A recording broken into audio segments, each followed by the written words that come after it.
नमस्ते, मैं सीमा शर्मा, एडीपीओ रतलाम। आज हम मूक बधिर साक्ष्यों की साक्ष्य न्यायालय में अभिलिखित किए जाने की विधि के संबंध में चर्चा करेंगे। इस संबंध में सेक्शन 119 एविडेंस एक्ट और 282 सीआरपीसी में प्रोविजंस है। सेक्शन 119 एविडेंस एक्ट के अनुसार ऐसा साक्षी जो बोलने में असमर्थ है किसी अन्य रीति से अपनी साक्ष्य को बोधगम्य बना सकता है, जैसे लिखकर या संकेत चिन्हों के द्वारा अपनी साक्ष्य दे सकता है, किंतु ऐसा लेख और ऐसे संकेत चिन्ह खुले न्यायालय में ही लिखने होंगे या करने होंगे। इस प्रकार दिया गया साक्ष्य मौखिक साक्ष्य ही माना जाएगा।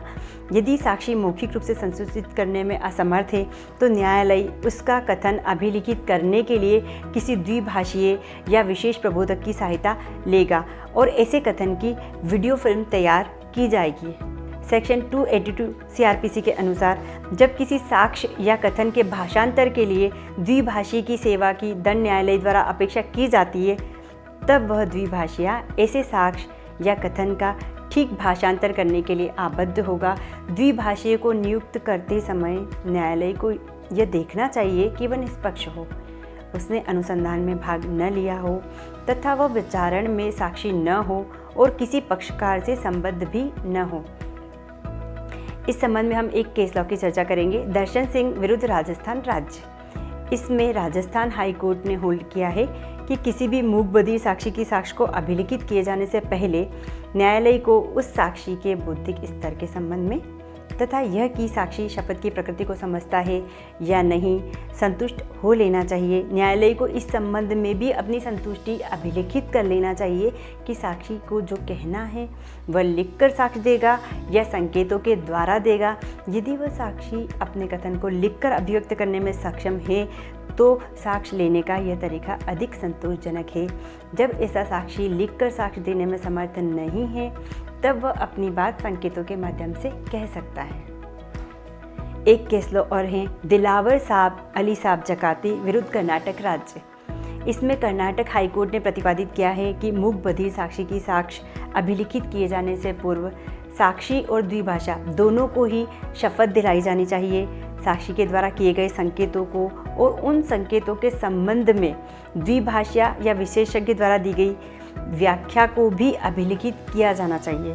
तभी ऐसा कथन सेक्शन 119 एविडेंस एक्ट के तहत ग्राह्य होने योग्य होगा। केस लॉ कदुनगोट अलावी विरुद्ध केरल राज्य में केरल उच्च न्यायालय ने अवधारित किया है कि मूक बधिर साक्षी का परीक्षण किसी विशेषज्ञ या संकेतों या जेस्चर से परिचित किसी व्यक्ति की सहायता से किया जा सकता है। कोर्ट को सेक्शन 282 सीआरपीसी के तहत शक्ति है कि वह ऐसे मूक बधिर साक्षी के अभिव्यक्ति संबंधी तरीके से परिचित किसी विशेषज्ञ की सहायता ऐसे साक्षी के परीक्षण के संबंध में ले, और यदि ऐसा साक्षी एकमात्र चश्मदीद साक्षी हो तो भी दोष सिद्ध किए जाने के लिए उसके कथन पर विश्वास किया जा सकता है। कुंभर मूसा अली विरुद्ध गुजरात राज्य में गुजरात हाई कोर्ट ने होल्ड किया है कि जब सेक्शन 119 भारतीय साक्ष्य अधिनियम के अंतर्गत एक मूक साक्षी संकेतों में साक्ष्य देता है तो उसकी साक्ष्य उसके द्वारा दिए गए संकेतों का एक अभिलेख होना चाहिए। संकेतों को न लिखते हुए केवल उनका निर्वचन लिखा जाना इस धारा का पूरी तरह से पालन नहीं है, क्योंकि ऐसी स्थिति में अपील न्यायालय यह नहीं जान पाएगा कि विचारण न्यायालय ने संकेतों का सही निर्वचन किया था या नहीं किया था।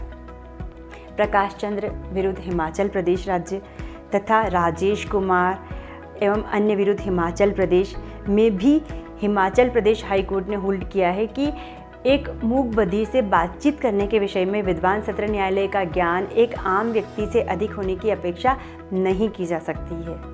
न्यायालय के द्वारा किसी विशेषज्ञ या मूक बधिर साक्षी के दैनिक जीवन में उसकी अभिव्यक्ति संबंधी रीति या तरीके से परिचित व्यक्ति की सहायता के बिना मूक बधिर साक्षी का परीक्षण करना सुरक्षित नहीं है। मध्य प्रदेश हाई कोर्ट का विनोद वर्सेस मध्य प्रदेश राज्य एक केस लॉ है जिसमें मूक बधिर साक्षियों की साक्ष्य अभिलिखित किए जाने की विधि समझाई गई है। इस प्रकार सेक्शन 119 एविडेंस एक्ट और सेक्शन 282 सीआरपीसी के प्रोविजंस तथा इन सभी न्याय दृष्टांत जिनके बारे में अभी हमने चर्चा की है, इनमें प्रतिपादित विधि के अनुसार मूक बधिर साक्ष्यों की साक्ष्य न्यायालय में अभिलिखित किए जाने की विधि हम इस प्रकार कुछ बिंदुओं में बांट सकते हैं। फर्स्ट है ऐसे साक्ष्यों का परीक्षण विशेषज्ञ या साक्षी के दैनिक जीवन में उसकी अभिव्यक्ति के तरीके से परिचित व्यक्ति की सहायता से किया जाना चाहिए। सेकंड है ऐसा विशेषज्ञ या व्यक्ति निष्पक्ष होना चाहिए, हितबद्ध नहीं होना चाहिए। ऐसा व्यक्ति ऐसा नहीं होना चाहिए जिसने अनुसंधान में भाग लिया हो या इसी विचारण में साक्षी हो। थर्ड है साक्ष्य अभिलिखित किए जाने से पूर्व न्यायालय को साक्षी के बौद्धिक स्तर और उसकी समझने की क्षमता के संबंध में अपनी संतुष्टि कर लेना चाहिए, जैसे बाल साक्षियों के संबंध में की जाती है। न्यायालय को इस संबंध में अपनी संतुष्टि अभिलिखित करनी चाहिए कि वह साक्षी लिखकर या संकेतों के द्वारा अपनी साक्ष्य को बोधगम्य बनाएगा। साक्षी और द्विभाषिया दोनों को ही साक्ष्य से पूर्व शपथ दिलाई जाना चाहिए। ये चौथा है।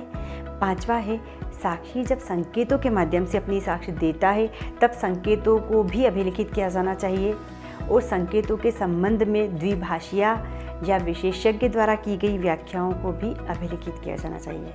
संकेतों का निर्वचन भी अभिलिखित किया जाना चाहिए। ऐसे कथन की वीडियो फिल्म तैयार की जाना आवश्यक है। Thank you. मुझे पूरी उम्मीद है कि आपको ये जानकारी उपयोगी लगी होगी। नमस्ते।